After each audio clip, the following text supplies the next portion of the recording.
سلمان ندوی صاحب کے متعلق سوشل میڈیا اور دوسرے پلیٹ فارم پر ایک بہت بڑی بدتمیزی اور بد اخلاقی کا مظاہرہ ہو رہا۔ بہت سارے لوگ کہتے ہیں کہ وہ کافر ہو کر مرا، بہت سارے لوگ کہتے ہیں کہ وہ فاسق و فاجر گنہگار گستاخ صحابہ۔ بہرحال میں آگے چل کر بتاؤں گا کہ وہ کس حالت میں مرے ہیں، اور میں یہ بھی بتاؤں گا اور آپ کے سامنے ان کی کچھ باتیں پیش کروں گا جن میں انہوں نے اپنی زندگی ہی میں معذرت بھی کی، توبہ بھی کی، اور وہ ثبوت ہمارے پاس انشاءاللہ موجود ہیں۔ تو اس سے پہلے آپ ان کی زندگی کے بارے میں کچھ میں آپ سے شیئر کرنا چاہتا ہوں کہ وہ ایک عالم دین تھے اور مسلمان تھے۔ کسی نے بھی، کسی جماعت یا کسی ادارے نے بھی ان کے کفر پر فتویٰ جاری نہیں کیا ہے، تو پھر اس طرح کے سوالات کرنا کہ ان کے لیے دعا کرنا چاہیے یا نہیں کرنا چاہیے، وہ کافر ہو کر مرا ہے یا پھر ایمان کی حالت میں مرا ہے یا فاسق و فاجر اس دنیا سے گزرے ہیں۔ بہرحال ایک عالم دین ہونے کی حیثیت سے عام لوگ کیا کریں گے جب ہماری اور آپ کی زبان اس طرح کی ہوگی کہ کسی کو کافر اور کسی کو کچھ کہنا شروع کر دے۔ یہ اس میں کوئی دو رائے نہیں ہے کہ میں بھی ان کی ان باتوں کے مخالف ہوں کہ انہوں نے اپنی زندگی کے آخری مرحلے میں آ کر حضرت معاویہ رضی اللہ عنہ کے متعلق اپنی زبان کو سختی سے استعمال فرمایا، اور انہوں نے جو کچھ بھی ان سے متعلق کہا ہے وہ غلط ہے، اس میں کوئی دو رائے نہیں ہے۔ مگر اس کے باوجود کسی بھی جماعت نے یا کسی بھی ادارے نے ان پر کفر کا فتویٰ نہیں دیا۔ ان کی ایک بڑی خدمات ہیں۔ اب جو لوگ کہتے ہیں ان کے حق میں دعا کرنا چاہیے یا نہیں کرنا چاہیے، ظاہر سی بات ہے جو حضرات ان کے محبین ہیں، چاہنے والے ہیں، آپ انہیں روک نہیں سکتے دعاؤں سے، یا جو نہیں کرنا چاہتا ہے انہیں بولنے کی کیا ضرورت ہے، آپ دعا نہ کریں، ان کی طرف سے کوئی آپ پر پریشان نہیں ہے کہ آپ میرے حق میں دعا کیجیے۔ تو اس طرح سوشل میڈیا میں بیچارے اس دنیا سے پردہ فرما گئے، ان کے بارے میں اس طرح بدتمیزی اور بد اخلاقی کا مظاہرہ کرنا یہ کوئی انسانیت نہیں ہے۔ میں ابھی آگے چل کر آپ کو سناؤں گا ان کی آڈیو ریکارڈنگ، جن میں انہوں نے توبہ بھی کی، معذرت بھی کی، اور اس آڈیو ریکارڈنگ کو آپ غور سے سننا، ہو سکتا ہے اس سے پہلے آپ نے سن لیے ہوں لیکن آپ بغور نہیں سنے ہوں گے، کیونکہ ان کی عبارت سے ہی تینوں چیزیں ظاہر ہوتی ہے جو توبہ کے لیے شرط ہوتی ہے۔ اعلیٰ سبیل الاجتماع، تین شرائط کا پائے جانا توبہ کے لیے ضروری ہوتا ہے، آپ حضرات بھی جانتے ہیں۔ ان میں سے ایک یہ ہے کہ فوراً اس کام کو چھوڑ دے، آئندہ نہ کرنے کا پکا ارادہ ہو اور اس پر شرمندہ ہو۔ اس آڈیو ریکارڈنگ کو اگر آپ نے غور سے سن لیا تو پھر آپ کے ذہن و دماغ بالکل اس سے متعلق خالی ہو جائیں گے کہ مولانا سلمان ندوی اس دنیا سے رخصت ہوئی ایمان کی حالت میں، اور اللہ تعالیٰ کے یہاں انشاءاللہ اس کی مغفرت بھی ہوگی۔ اس آڈیو ریکارڈنگ میں یہ پوری باتیں موجود ہے۔ حضرت نے اس آڈیو ریکارڈنگ میں یہ کہا کہ میں اس کام کو بالکل چھوڑتا ہوں، اور پھر کہا کہ میری وجہ سے اختلاف پیدا ہو رہا، امت ٹوٹ رہی ہے، اس لیے میں آئندہ بھی اس کو نہیں کروں گا۔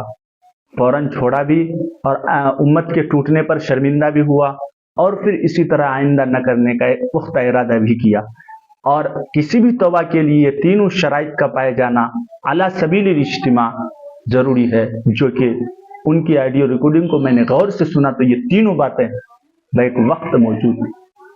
مزید برآں حضرت مولانا کی اس دنیا سے رخصت اور اس دنیا سے پردہ فرمانا، حسن ظن رکھنا چاہیے کہ ان کا انتقال ہوا ہے صبح صادق کے وقت، اور سننے میں یہ بھی آیا ہے کہ وہ تہجد کے لیے اٹھے تھے، تہجد کی نماز بھی پڑھے تھے۔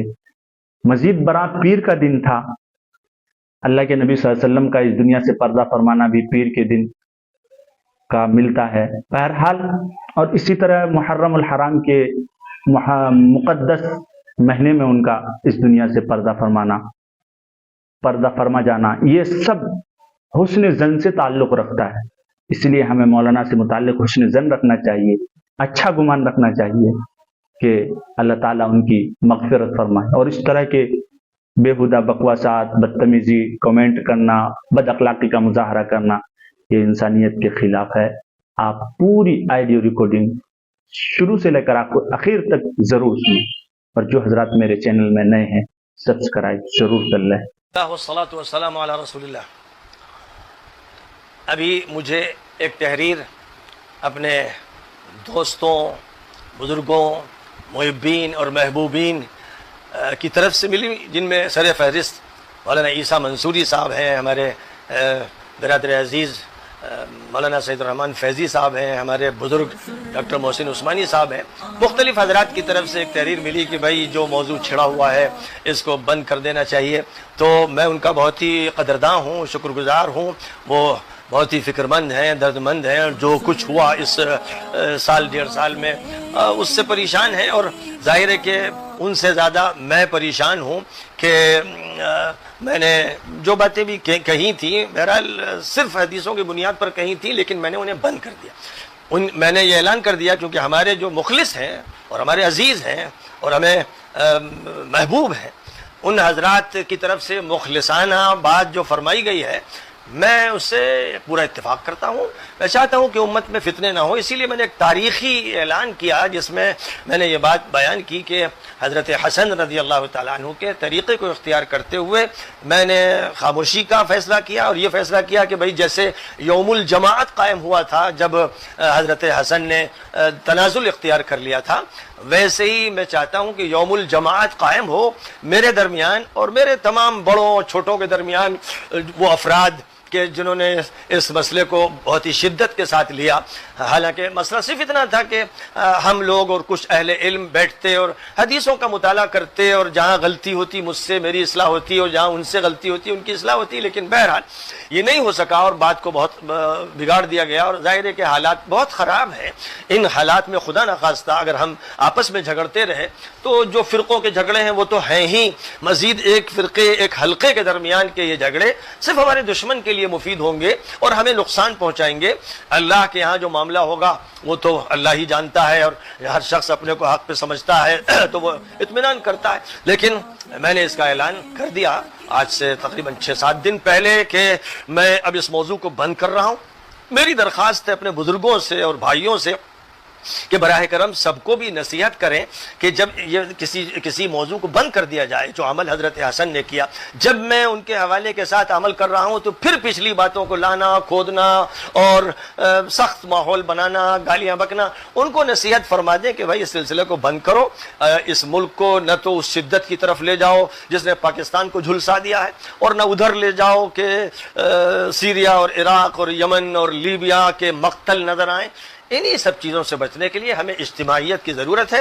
اگر آپ یہ سمجھتے ہو کہ بھائی میں نے غلطی کی تو میں اپنی غلطی پر 1000 بار معافی مانگنے کے لیے تیار ہوں. اگر غلطی ہے تو میں اللہ سے بھی اللہ کی حضور توبہ کرتا ہوں، اور ظاہر ہے کہ میں مسئول لوگوں کے سامنے نہیں ہوں، اور نہ مجھے اس کی فکر ہے کہ بھیڑ میرے ساتھ رہے. اس لیے ایسا کوئی مسئلہ نہیں ہے. الحمدللہ اللہ کے ساتھ میرا تعلق رہے، اللہ کی رضا حاصل رہے، نبی مجھ سے راضی رہے. اس کے علاوہ الحمدللہ مجھے اور کچھ نہیں چاہیے. لیکن بہرحال دنیا میں زندگی آپس کی محبت کے ساتھ گزاری جائے، اجتماعیت کے ساتھ گزاری جائے، غلط فہمیاں دور کی جائیں، کینے دل سے نکال دیے جائیں، عداوت و نفرت ختم کر دی جائے. یہ مطلوب ہے ہم سے. اس لیے میں مولانا عیسیٰ صاحب اور دیگر حضرات نے جو کچھ لکھا ہے اس کا استقبال کرتا ہوں اور خوش آمدید کہتا ہوں، اور میں ان کے اس مثبت مطالبے پر لبیک کہتا ہوں. میں بار بار اظہار اس کا کئی مرتبہ کر چکا ہوں، لوگوں کو یاد نہیں رہتا. پہلے دن سے جب میں نے ایک بیان دیا تھا اسی وقت سے میں نے تحریری طور پر تقریری طور پر یہ بات طلب کی تھی کہ اس موضوع کو بند کر دیا جائے، ڈھک دیا جائے، نہ چھیڑا جائے، کیونکہ جب بھی کریدا جائے گا تو بس پھر تو فتنے پیدا ہوتے ہیں اور لڑائیاں ہوتی ہیں، جذبات گرم ہو جاتے ہیں.